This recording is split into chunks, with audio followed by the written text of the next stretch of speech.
Good morning, everybody. Good morning, panelists. We're going to have a really engaging discussion based on our pre-panel call that we had a couple weeks ago. My name is Susan Winkler. I am Vice President, Executive Director of Connecticut Insurance and Financial Services in Hartford, Connecticut. Happy to be here today. We're going to get right into the conversation on how embedded insurance will disrupt the industry landscape. And we've heard a lot about the topic of embedded insurance, but we have, again, a topic here that's relevant for the insurance industry and one that we've heard and talked about already. So my first question, though, is really to Manisha, but this was based on the fact that we haven't talked about it for the last 24 hours already. So in your opinion, though, let's start there, and then we'll get to the rest of the questions. What is your definition of embedded insurance? You know, I always feel like a deer in front of headlights when I'm asked the first question, but let me give it a shot here. So traditionally, if you go Google, the definition of embedded insurance is bundling of products, insurance products at a point of sale outside of traditional channels as a part of a customer buying journey. I would like to extend that thought to saying that that's been something that's been perennially here. We've it's not a new term. We've been buying car insurance along with buying a car. We've done mortgage insurance while mortgaging our homes. So we've embedded insurance fundamentally at point of sale.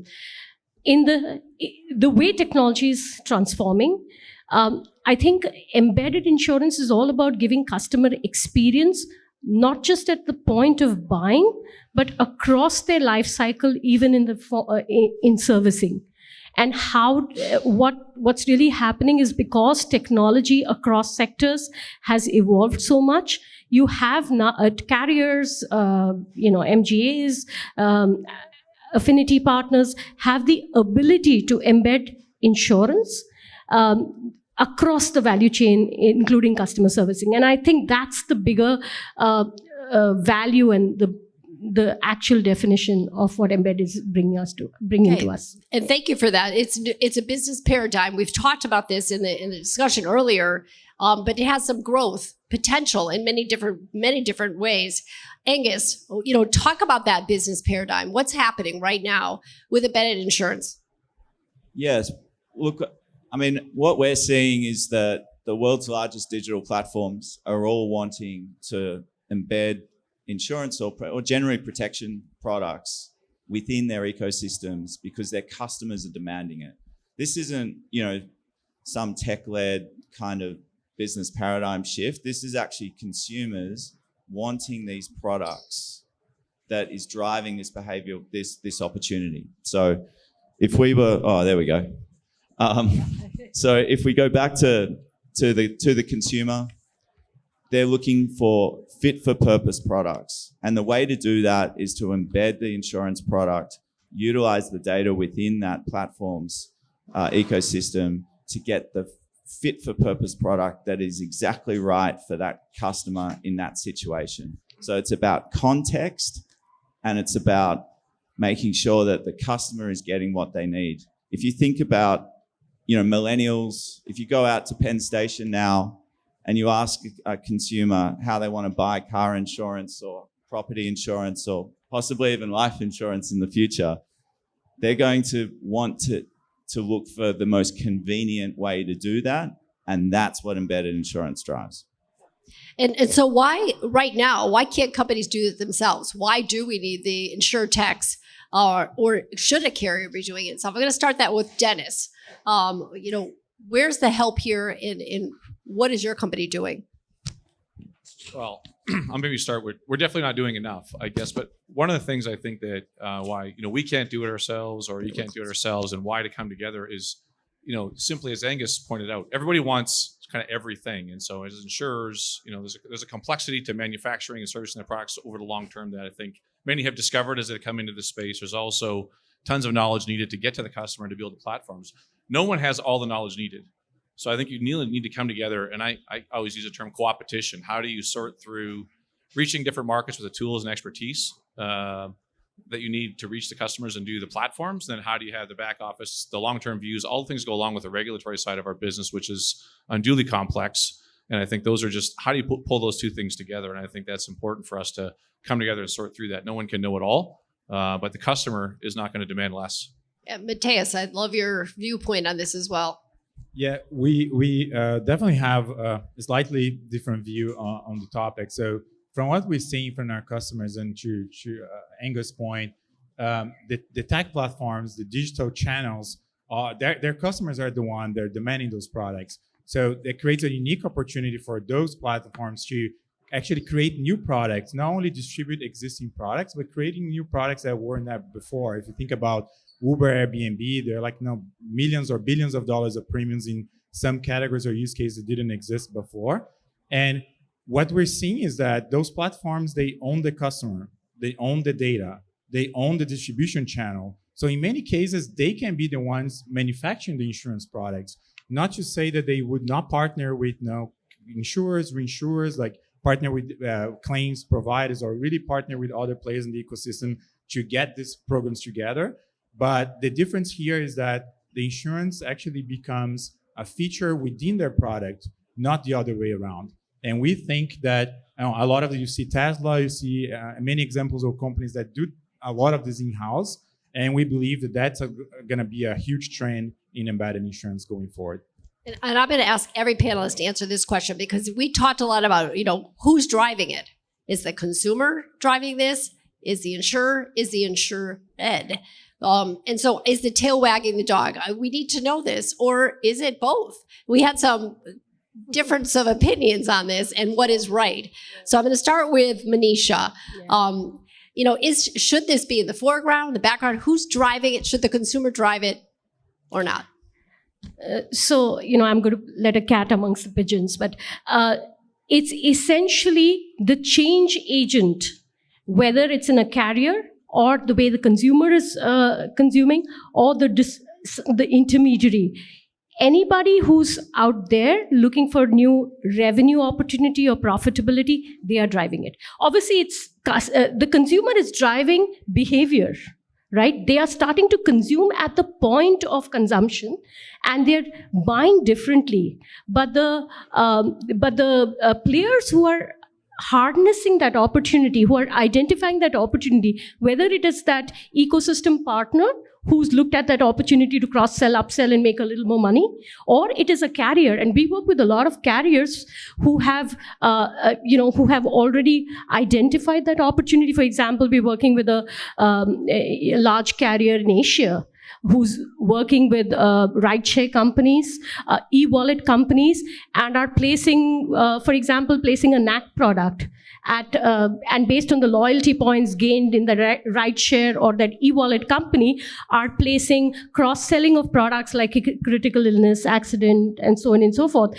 Now, this is something that is driven by the carrier and their sales and distribution team, along with the partner, that rideshare partner. So we see that innovation and the harnessing of the opportunity coming from all angles. And the only differentiator we're seeing, the ones who are ahead of the game are the ones who are, essentially the change agents in the industry. Absolutely. This is a whole thing about partnerships. So embedded insurance involves insurers, it involves, the distributor, it involves platforms, it involves the customer, all kind of working together to get that kind of policy solved.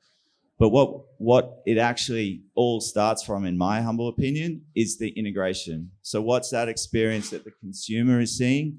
And then you need to have great partners to be able to support what actually comes there in the end. But you've got to get that embedded solution properly. Embedded insurance isn't, the old affinity marketing or affiliate marketing kind of thing. That's not embedded insurance in how I would think about it. And it doesn't have an insurance product lens. This isn't like an insurer can say, hey, I've built this product, go and distribute it through embedded insurance. That doesn't work. So you've got to start at the solution and then go back to the insurance product. Yeah, Mateus. Yeah, and I absolutely agree with that. And I think the integration, the point of sale, the contextual piece is mission critical. But from our experience, when we're saying that is important, but it goes back to the customer demand. Like if this is not adding value to the customer, it can be the most beautiful experience and can feel great. But if the customer doesn't need it, they're likely not going to buy it, or they're likely not going to swap their credit card for more money for this. So we see the cases like, at least in our experience, the difference between the very successful programs with high attach rate, when like customers are having great experience, and the ones that put a lot of work and didn't get a lot out of it, is related to how important, how contextual it is, how much value is adding to the customer on that specific product where we're being sold. And that makes all the difference. So starting with a standard insurance product and just trying to force that through a distributor, it's more often than not going to work. And Dennis, are customers ready for this? Probably. And I think one of the ways I always try to think about a customer, how you reach them and how to approach that is, why do they buy? What's the natural demand or organic demand that's coming there? Do they have to buy it? Meaning it's like auto insurance. Do they want to buy it? Like, Apple Protect, because you love your phone. Or do you need to buy it, which some people don't actually understand. So if you're thinking of, again, my line of work, we sell life insurance and things that people don't want to need, but they have to have that. So I think the question at times is, why do they buy? And then why would they buy from you, right? So is it price? Is it brand? I think what I hear from Mateus, and I very much think it's more and more experience and integration. So I think if one can do it all, to Mateus's point, that's great. I think the customer doesn't care how many are doing it. They want to have one common experience and platforms. That's where I think the coming together is important. And I think to the value point, it takes a lot of energy and effort to bring these products to market. Do they keep it? Do they see the value? Do they renew it? We all know the value of a customer. Keeping a customer is more than getting another one. So those are the things I think that really kind of come together. And the thing that we talked about a bit is this transactional versus consultative sale. When people know that they have to buy it or they want it, you can have a bit more transactional. You can have a little more impact, and experience can do a lot. If you need consultation of some sort, I think you can run into some limitations on the embedded side, or we think about how to augment the process or the experience in some other way to get people beyond that first kind of impulse or need to think through it more. Thank you for that, Manisha. Let's ask one more question, all about the customer here, because it is customer focused. In your opinion, is embedded insurance infringing on a consumer's personal choice or enhancing it? So again, we're all out there as consumers. Do we want this front-facing opportunity to buy insurance or not? What's your opinion? Yeah, let me give you an example as a consumer, right? And I guess the answer will be self-evident. We all are, how many here have bought furniture from Wayfair? Yeah, many of us. Once, twice, 4 times. Now, the first time that you buy furniture, you have the ability to attach protection, right? You do that. The experience is, it's obviously insurance company at the back of it, and you get your furniture, and there is a policy somewhere. If I want to, claim against that policy, how do I go and service that claim? I need to go to figure out who's my insurer, call them up, or go to their website, and that's a completely crazy experience. As a consumer, the next time when I buy furniture, I say, hey, that didn't work for me, so I will not attach the second time because I don't see value. But the day a Wayfair in their app allows me to transact the full life cycle of my experience with including servicing and the entire value chain, that's when I find value and attach again and again and again. It's my choice. So as a consumer, I'm happy to protect as long as you enable me to deliver the experience that I want to see, instead of making me work with an insurance company. I think it's a very different mindset.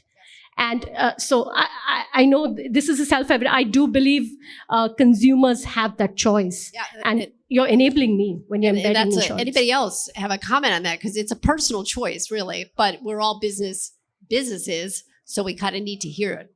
Yeah, I was just going to add, we work with Wayfair as well, so it's kind of interesting that you use that example. But, what we see there is it's not just about the sale. embedded insurance, we're talking about distribution here, but embedding the claims experience within their solution is actually what drives the utility of the product. So it means people are actually going to claim, which frankly is a good thing. And if they're getting use from it, and it means that the customers are coming back to Wayfair's app, being able to click make a claim. It's automatically generating that first notice of loss and the claims starting, and then they're able to get the messages back. And that drives repeat use, more utility of the product. Yes, the claims performance might be different, but that's okay. We've got lots of smart actuaries in this world who can come up with ways to price it. So increasingly, we're seeing partners being interested in embedded insurance from a utility point of view to customers. I'm all over on the questions, but it's flowing really well into trust. We talked a little bit about trust in the digital age, and that's really important for all of us as we go forward and buy products in the market. Does embedded insurance provide trust and build a relationship with consumers? And how important is that? Manisha, I know you have a lot of passion on this, so I'm going to start with you, but I am going to go with others on this as well. So Susan, we had this conversation yesterday, so I'm going to put that question back to you before I answer. What do you think about it? I think I'm the one that added the question at the end, because I think as we are in a digital age with distributed workers and distributed lives, distributed new ways to work, new ways to live, and I think trust becomes more important. We're not touching people as much as we are anymore. So the ability to build trust digitally, how do you do that? And that makes a consumer come back, as you said earlier, Angus. Coming back is more important. I think it was you, Dennis, that said a retaining customer is more important than a new customer. So that's my answer. Now I'll hear your story. Yeah. So I guess the way to really impact that is build transparency and visibility. As a consumer, as long as I have transparency and visibility, it builds trust. That's what technology and the digital age delivers to me. I mean, you can't take away the human touch. I mean, we're all here at the conference here today, enjoying the energy and the interaction after a long hiatus. But at the end of the day, the information available to the customer, and going back to Angus's point about how can you enable that across the value chain, APIs is king. At the point of servicing, at the point of buying, that builds trust and loyalty. Okay, I'm going to go first to Mateus because he wants to say something here. Yeah, so in our experience, it absolutely builds trust. When from not taking the point of the distributors for one sec, they are probably working on something many times new or that has some risk or shipping something. There's always an inherent or intrinsic risk to that business. And the customer knows that, right? So if the platform or the distributor can actually offer insurance as a way to mitigate this risk, and that's when the insurance or the embedded insurance becomes really powerful, because it's not only about the extra monetization, which is great and should be there, but it's also about the core business converts faster. So in the Wayfair example, if you're buying a very expensive couch or a piece of furniture, and you're on the hook for any issues that may happen, because most shipping companies are not liable for the biggest part of it, and there's insurance that you can buy, you would trust Wayfair more. You want to transact more and more with the website. So again, going back to the difference between the programs that work very well and the ones they don't, one is definitely integration that we talked about. But the other one is like how intrinsic is the risk and how much trust it creates. Dennis, life insurance and trust, two things that go together very, very, very, very importantly. Just a couple of things. First, I would echo Manisha's this whole idea of transparency, and I would add responsiveness. Right, when we have in our business, we say, well, "Are you going to be there when your customers need you the most?" And they need you the most when something goes wrong. They bought the protection for a reason, because they can't afford the loss. They bought something they want to protect. I think that's really important. And to Mateus's point, how that happens when it happens. So when I have a claim, do I need it? Do you fulfill it? I think this isn't your dad's embedded insurance, right? To use a cash, because I think that used to be, in my experiences, right? Experiences drive beliefs, is that this stuff was add-on. It was profit centers for people in the old world. I think what I hear in where we are today, technology has expanded the reach and the ability to interact and transact and engage their customers in so many ways. And you have to do it in a more holistic way than just the impulse buy and the extra profit. It's much more about building a relationship and the repeat sale and the engagement. And that's true up and down any industry. I think it's certainly the fit for purpose. There are probably lines of business or transactions that are better fit, but over time, all of our interactions will incorporate some aspect of this. Isn't that nice, the paradigm shift on that? I'd like to talk data because I know we're going to get to some questions soon. How is data being captured and used to build products, embedded products efficiently? Mateus, you're on deck for that first. Yeah, so one of the advantages of embedded insurance is that the distributor generates so much data about the purchase, about the nature of the risk that can be used for underwriting. They have this data that can be used in real time to do pricing and risk selection, and also to see the results, right? Like, the data, the claims data comes almost in real time, so you can quickly, in a matter of days, weeks, maybe months, know the performance. So there's the data flow and the data cycle in embedded insurance. It's a lot faster than traditional insurance, especially if it's done through intermediaries. And that can be absolutely leveraged to create profitability for the risk takers, but also to create a better pricing for customers as well. Dennis, one thing that always comes to mind that you don't want to buy like oil, something with bad health reasons, and then go get a life insurance policy because your data is being collected on eBay and Amazon. So how is data being gathered in your company, and how is consumers being protected? I think data and privacy are significant issues. You're talking about embedded insurance, and the last ad I saw last night, if you ever recall, was DuckDuckGo, right? So how do you erase it all off there? So I think it's all carriers are having to deal with that in a responsible way.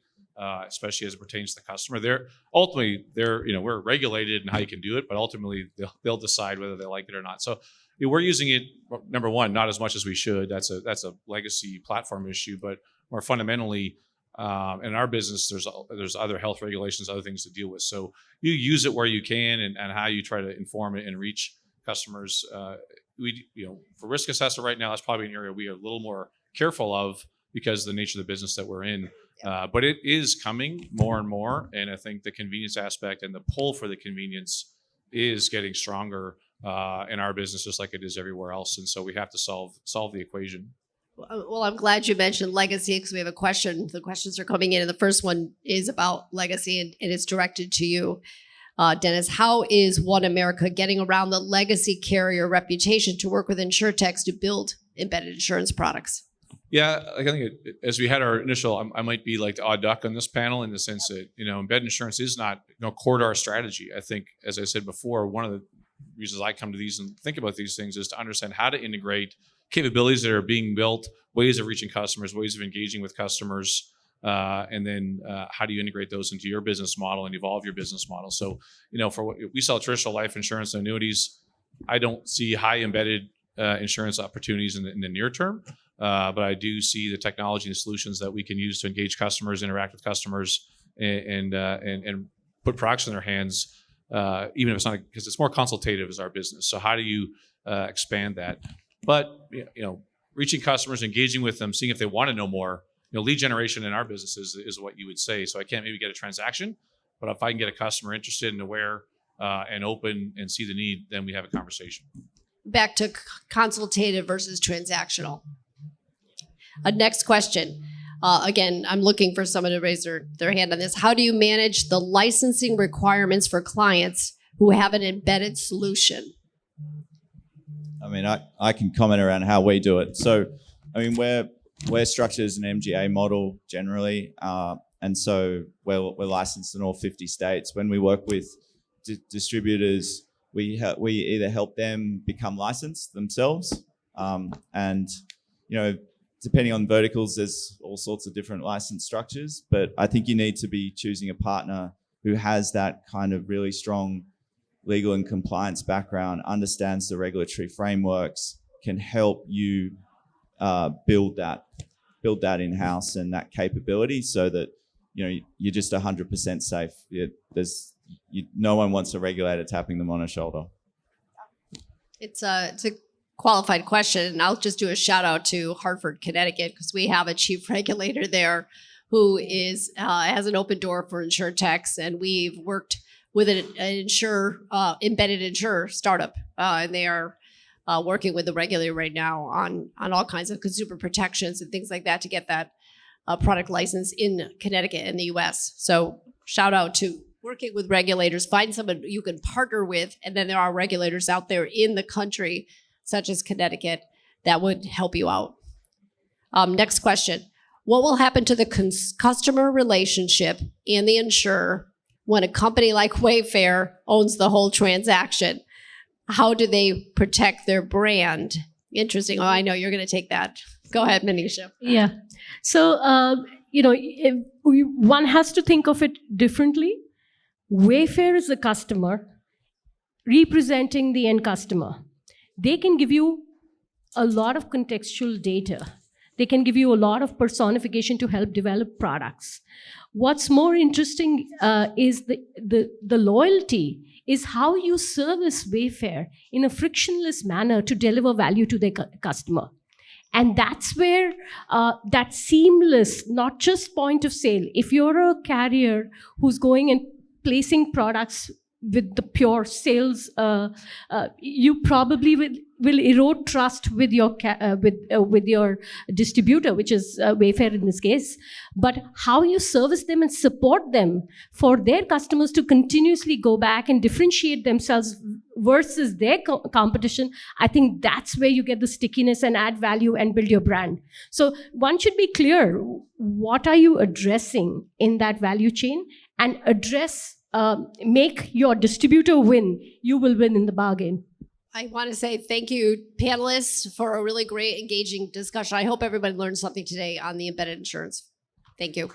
Thanks, Susan. Thank you.